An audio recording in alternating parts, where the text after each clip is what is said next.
है, जो पैरामीटर्स हैं, जो उन्हें रोकता है, कुछ लिमिट करता है, वो सब चीज़ों को एकदम वो कम करता है। ये फ्रीडम का डिफिनेशन है। Freedom is considered valuable because it allows us to make changes and exercise our judgement.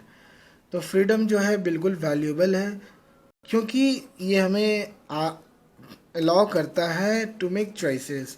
हमें चॉइस देने के लिए कि अब मुझे आइसक्रीम खाना है, कि मुझे चाट खाना है, कि मुझे गुप गोलगप्पे खाने हैं।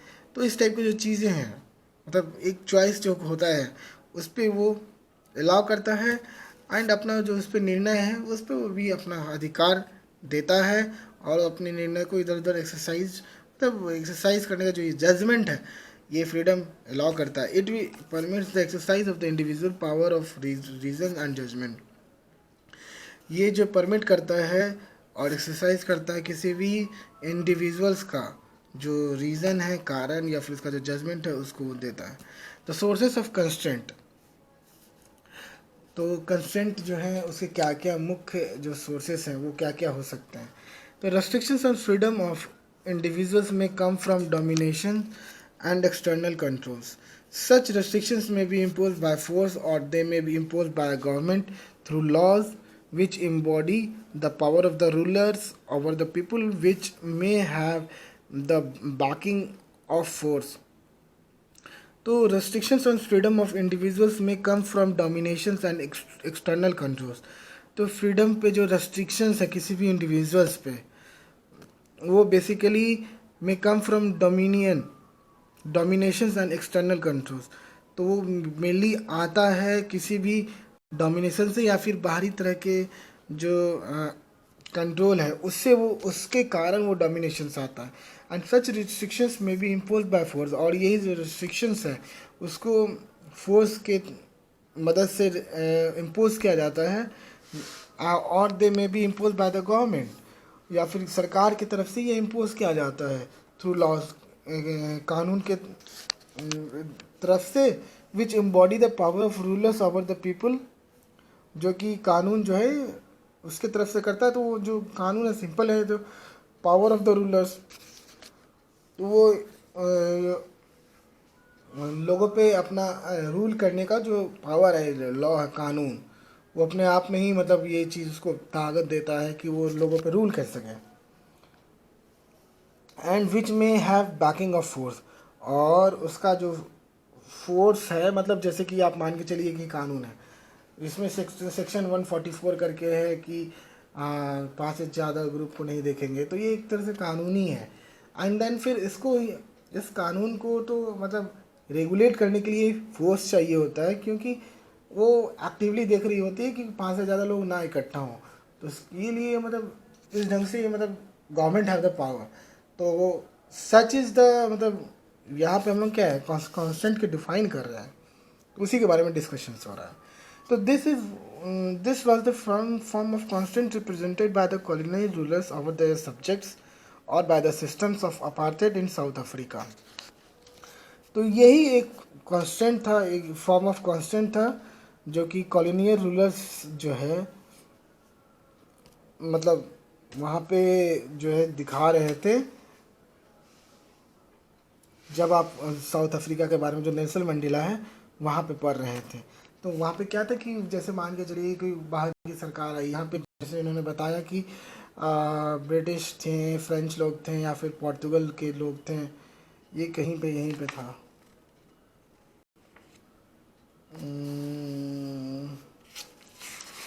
जस्ट यहीं पे था कहीं। हाँ, ब्रिटिश थे, फ्रेंच थे, पोर्तुगीज जो थे, वो लोग जो आए थे, तो मतलब वो लोग आके जो धीरे धीरे हमारे सरकार पे पहले उसको नज़र रखा, एंड देन फिर धीरे धीरे इस पर कंट्रोल स्टार्ट किया, एंड देन फिर कंट्रोल स्टार्ट होने के बाद फिर नियम कानून लाए। तो नियम कानून कैसे आए? कॉन्स्टिट्यूशन, संवैधानिक तौर पे, and then constitution is itself like protected by its own government forces, like definitely.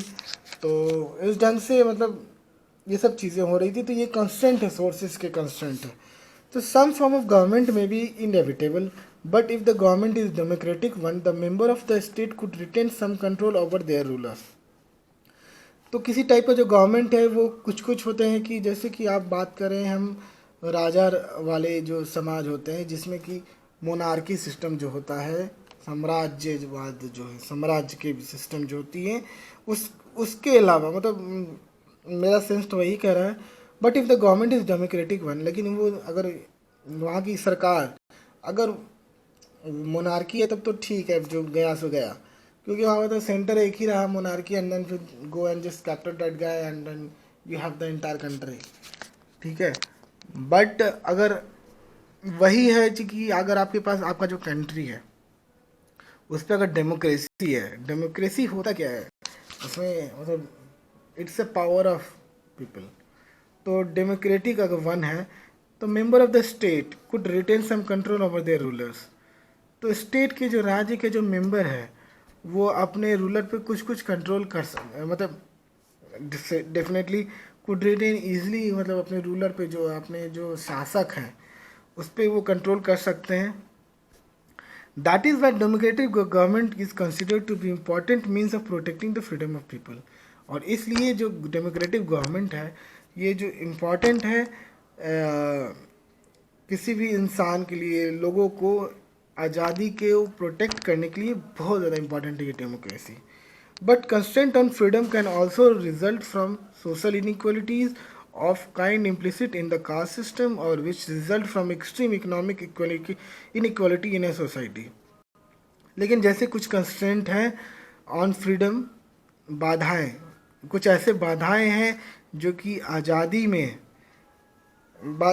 में कुछ ऐसे बाधाएं हैं जो कि रिजल्ट करते हैं जो कि मतलब कुछ ऐसे बाधाएं हैं जैसे कि social inequality and kind of implicit in the caste system. जैसे कि में जैसे कि हमारे जो फ्रीडम है इसमें कुछ सामाजिक तौर पे कुछ ना कुछ बाधाएं हैं, जैसे कि सामाजिक जो इनइक्वालिटी है उसके बारे में ये कह रहे हैं कि कास्ट सिस्टम जो कि result from extreme economic inequality of in society. जो कास्ट सिस्टम है बेसिकली क्या है, एक्सट्रीम इन कास्ट सिस्टम जो है आपका caste system on which extreme economic inequality in a society. यही हुआ ना कि इनइक्वालिटी है, बराबरता नहीं है, मतलब सब कोई अलग है, एक अलग है, एक सेंस ऑफ वो दिखाता है कास्ट सिस्टम, जिसके कारण ये सब एक तरह से बाधा है फ्रीडम के लिए। The quotation from Subhash Chandra Bose on freedom draws attention to the need for the country to work to remove such constraint। तो सुभाष चंद्र बोस का जो कोटेशन है ये कहता है कि इस टाइप की जो बाधा है समाज से, फ्रीडम ये कहता है कि इस टाइप की बाधा को हटाना चाहिए, ये ज़रूरी है। Let's debate. Girls and boys should be free to decide whom they wish to marry। People should have no say in this matter। तो लड़की और लड़के को जो है आज़ादी होना चाहिए डिसाइड करने के लिए कि वो किससे शादी करना चाहते हैं, और जो उनके जो पेरेंट हैं इस पर उसका कुछ नहीं कहना चाहिए, ठीक है, वॉट एवर दे नहीं। आगे जो है Netaji Subhash Chandra Bose on freedom. Netaji Subhash Chandra Bose freedom में क्या कहते हैं, if we are to bring about a revolution of ideas we have first to hold up before us an ideal which will galvanize our whole life। काफ़ी ज़्यादा डार्क है, मैं भी पता नहीं आपको समझ में आ रहा भी होगा कि नहीं, बट ठीक है, थोड़ा थोड़ा तो पता चल रहा है। इसमें ये कह रहे हैं कि if we are bring about a revolution of ideas, अगर हम लोग आइडियाज़ का रिवॉल्यूशन लाते हैं, we have first to hold up before us, हम लोग को पहले हम अपने सामने रखना होगा an ideal which will galvanise our whole life. मतलब इसमें ये कहते हैं कि एक जो सोच है उसको पहले अपने सामने रखना होगा और उसको होल्ड करके रखना होगा, जो कि हमारे जीवन को वो गल्वनाइज कर देगा, हमारे जीवन को वो भर देगा। यही सेंस आना चाहिए आई थिंक। उसके बाद जो है दैट आइडियल इज फ्रीडम। और उस आइडियल को ही आज़ादी कहते हैं। यस, वही सेंस ही है। But freedom is a word which was varied connections and even in the country the conceptions of freedom has undergone a process of evolution। तो freedom जो है एक शब्द है जिसका अलग अलग मतलब होता है इवन देश में भी। And conceptions of freedom has undergone a process of evolution. और ये जो फ्रीडम का जो कॉन्सेप्ट है वो ऐसा नहीं है कि रातों रात निकला एंड देन फिर डिफाइंड हो गया तुरंत में। एक सीरीज ऑफ टाइम लगा है, एक प्रोसेस ऑफ इवोल्यूशन हुआ है, अलग अलग सिचुएशंस में अलग अलग डिफिनेशंस आए हैं एंड देन फिर विद द टाइम ये इवोल्यूट होता रहा है। By freedom I mean freedom का I mean all around the freedom, that is freedom for individual as well as for society, freedom for rich as well as for poor, freedom for men as well as for women, freedom for all individual and or for all classes। Freedom का ये मतलब हुआ कि सबको आज़ादी होना चाहिए। सुभाष चंद्र बोस कह रहे हैं कि इंसान के लिए भी आज़ादी, समाज के लिए भी आज़ादी, फिर अमीर के लिए भी आज़ादी, गरीब के लिए भी आज़ादी, आदमी के लिए आज़ादी, औरत के लिए भी आज़ादी, फ्रीडम फॉर आदमी के लिए भी आज़ादी, औरत के लिए भी आज़ादी, freedom for all individuals and all for classes. फिर से वो आदमी के लिए भी आज़ादी और सभी टाइप के क्लासेस के लिए भी आज़ादी। तो ये फ्रीडम है।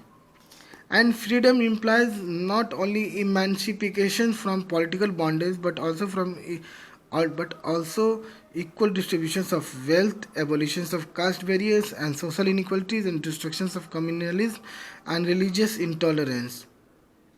फ्रीडम ये भी इम्प्लॉय करता है not only emancipations from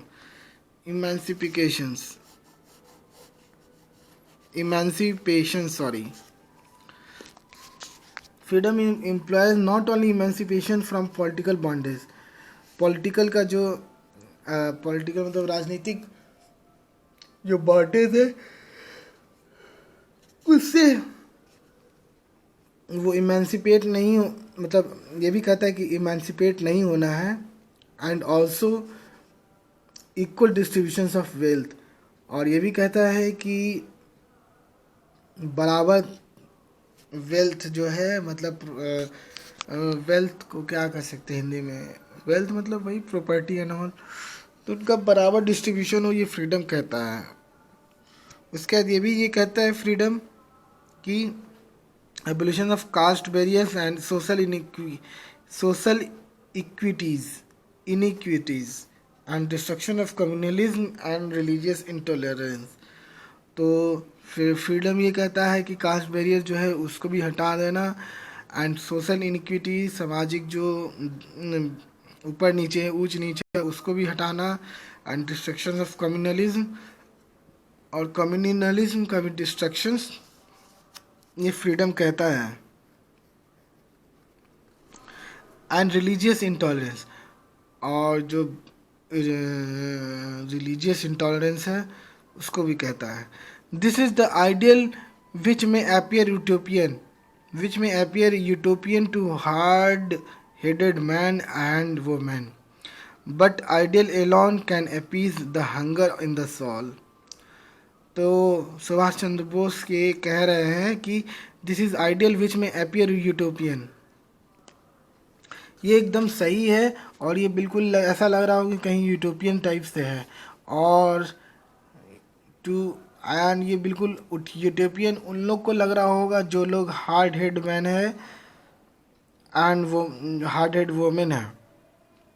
but this ideal alone can appease the hunger of the soul, और ये सिर्फ सोच ही है जो कि किसी भी आत्मा को शांति दे सकता है।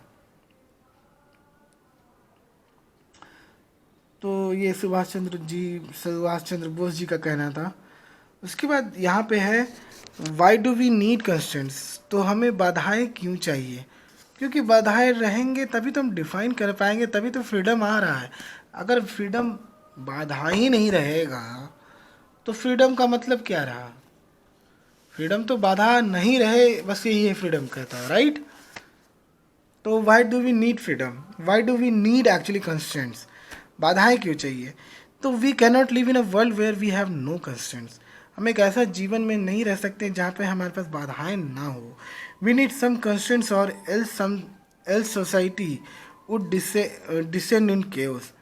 अगर हमें बाधाएं नहीं मिले हो या तो फिर जो सोसाइटी जो है बिल्कुल कोलाहल में चला जाएगा, ये कहना है इसका। डिफरेंसेस में exist between people regarding their ideas opinions, they may have conflicting ambitions. उसके बाद conflicting ambitions, they may compete to control scarce resources. तो इसमें ये कह रहा है कि हम लोग को कंस्ट्रेंट्स चाहिए, बाधाएं चाहिए, और इल्स नहीं तो society would descend into chaos, या फिर समाज में कोलाहल हो जाएगा। एंड डिफरेंसेस में एग्जिस्ट बिटवीन पीपल, और लोगों के बीच दूरी बनती जाएगी और अंतर आता जाएगा रिगार्डिंग देयर आइडियाज, उनके सोच में, एंड ओपिनियन, और उनके विचार में भी। And they may have conflicting ambitions, और उनके जो एम्बिशंस हैं मे भी विद्रोह टाइप के हो जाए।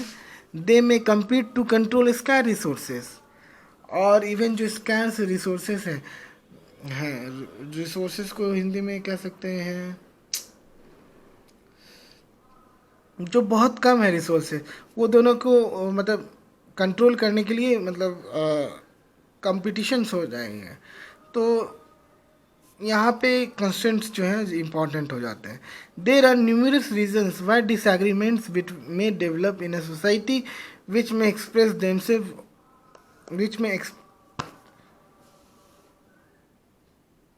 विच में express themselves through open conflict। तो फिर देर आर न्यूमरस रीजन्स, बहुत सारे रीजन्स है वाई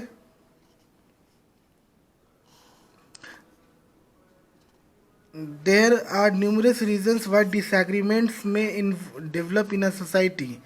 तो बहुत सारे रीजन्स हैं जो कि देमसेल्फ देर न्यूमरस रीजन्स, बहुत सारे न्यूमरस रीजन्स हैं वाई जो कि डिसएग्रीमेंट में डेवलप इन अ सोसाइटी। तो डिसएग्रीमेंट जो है सोसाइटी में जो डेवलप हो जाता है उसका बहुत सारे कारण हो सकते हैं।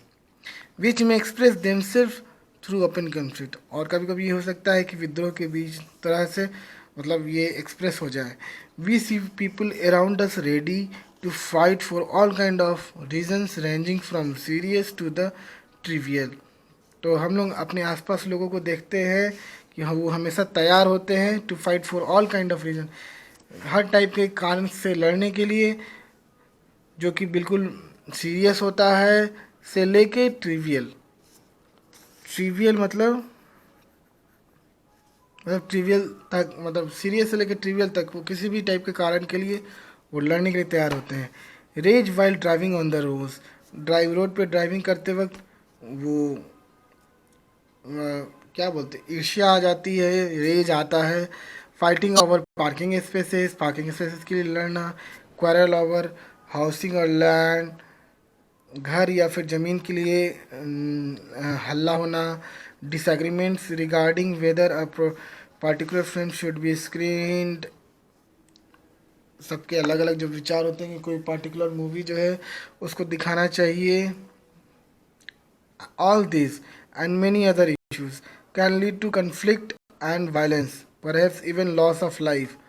और यही सब के कारण ये जो है एक कन्फ्लिक्ट का रूप ले लेता है और तनाव हो जाता है और वायलेंस का रूप ले लेता है, हिंसा का रूप ले लेता है। परहैप्स कभी जो होता है इवन लॉस ऑफ लाइफ, कभी कभी जो है लाइफ का भी लॉस हो जाता है, जीवन का। Therefore, every society needs some mechanisms to control violence and settle disputes। इसलिए सभी सोसाइटी को ज़रूरत है किसी टाइप का जो मैकेनिज्म है जो कि वायलेंस को, जो हिंसा है उसको कंट्रोल कर सके, एंड सेटल डिस्प्यूट, और जो तनाव है इसको ये सेटल कर सके। So long as we are able to respect each other views and do not attempt to impose our views on other, we may able to live freely and with minimum constraints। So long as we are able to respect each other views। तो आज जितना मतलब हो सके हम लोग जो है आज we are able to respect, हम आपस के जो व्यूज़ हैं उसको रिस्पेक्ट करें and do not attempt to impose our, और अपना जो व्यू है वो हम उस पर मतलब फोर्सली इस पर इम्पोज ना करें एंड इम्पोज आवर व्यूज़ दूसरों पे इम्पोज ना करें and we may be able to live freely. और हम लोग बिल्कुल आज़ाद तरह से रह सके विथ मिनिमम कंस्ट्रेंट्स, बिल्कुल कम बाधाओं के साथ। Ideally in a free society we should be able to hold our views. जो सही तरीके से जो एक फ्री सोसाइटी है उसमें ये हम अपने जो नज़रिया है उसको उस पर रख सके, develop our own rule of living, हम अपने अपने तरीके से जी सके और उसके अपने तरह के नियम कानून हो सके एंड परस्यू ऑन चॉइसेस, और अपना ही पसंद का चीज़ परस्यू कर सके, बढ़ा सके, आगे कर सके। But the creation of a society, creation of such a society to require some constraint. तो इस टाइप की जो फिर भी कितना भी क्यों ना कर ले, मतलब चांद में दाग लगेगा ही है ही। तो उसी तरह से creation of the society request to some constant. तो इस टाइप का जो समाज है ये तो भी फिर भी कुछ ना कुछ कंस्टेंट्स रिक्वायर करते हैं। At the very least it requires to that to be willing to respect differences of views, opinions and beliefs.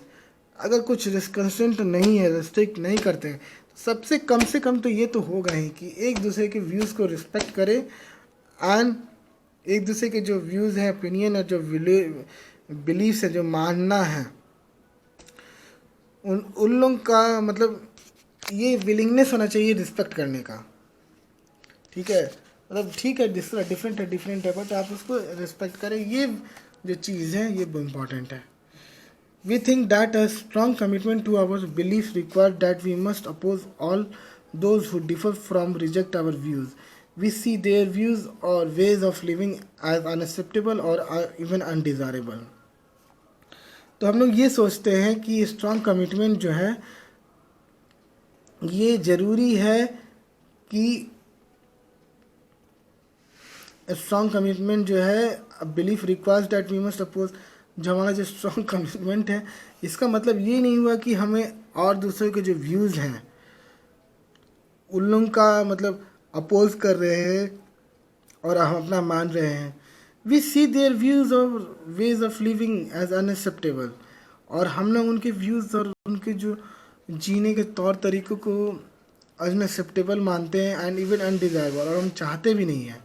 Under such circumstances, we need some legal and political restraints.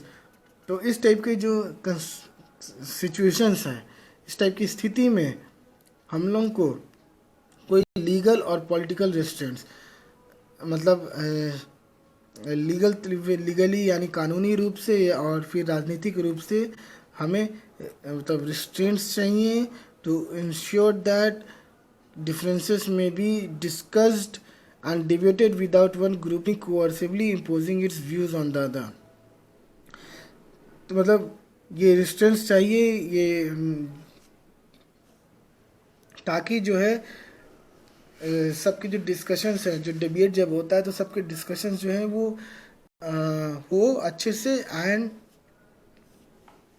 किसी के discussions जो है, किसी का जो opinion है किसी और पे ना फेंका जाए एंड वो अपने खुले विचार से ये प्रॉपर इस चीज़ को डिस्कस सके। वर्स स्टिल, इससे ख़राब और क्या हो सकता है कि वी में कन्फ्रंटेड विद अटेम्प्ट्स और बुली और harass us so that we conform to their wishes. इससे ख़राब और क्या हो सकता है कि हम लोग को किसी और का प्रेशर पड़े एंड देन उनके हिसाब से हम ये बात बोले, तो इससे ख़राब कुछ नहीं हो सकता है। So if we way want stronger support from the law, इसलिए हम लोग मजबूत होना चाहते हैं और कानून की तरफ से सपोर्ट है to ensure that my freedom is protected, तो ये कानून की तरफ से सपोर्टेड है कि जो हमारा जो आज़ादी है वो बिल्कुल प्रोटेक्ट है। The important question however is to identify which constraints on freedom are necessary and justifiable. तो इसमें से जो है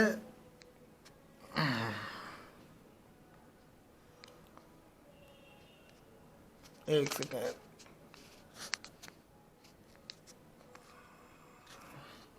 तो इसमें से the questions however, is to identify which constraints on freedoms are necessary and justifiable and which